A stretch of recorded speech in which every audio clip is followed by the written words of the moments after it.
वृंदावन में कहते हैं कि जिनकी भी मृत्यु होती है उनका मोक्ष हो जाता है। तो यहाँ पे मतलब कोई अगर बहुत पाप करता है, बड़े पाप करता है, तो क्या उनका भी मोक्ष हो जाएगा? पाप करने के बाद पहले वो अपने पापों का दंड भोगेगा। जब पाप समाप्त हो जाएंगे भोग के, तब उसका मोक्ष होगा।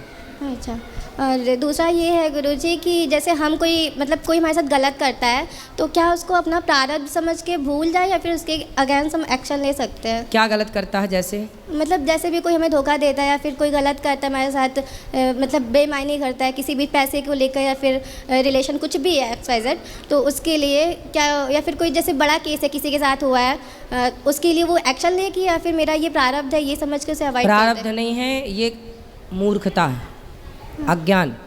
कोई लड़का छोड़िए आपके पास आके यूं ही आपको स्पर्श कर लेगा, आपकी भी तो सहमति रही होगी।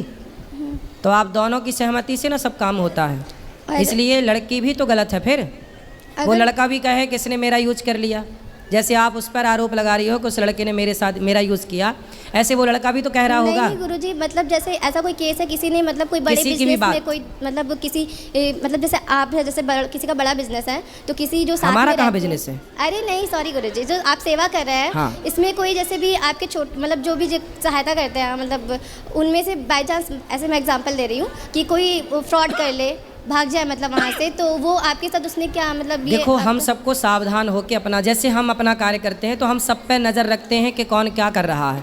अब फिर भी सरकार भी नज़र रखती है कि कोई क्या कर रहा है, पर भी कोई भ्रष्टाचार करे, चोरी करे, तो उसको दंड तो फिर ईश्वर देते ही हैं। चोरी तो देखो आज तक जितनी चोरी जिसने की उसको फला तो कुछ नहीं, वरना चोरी करने वाले सारे धन्ना सेठ ना हो जाते।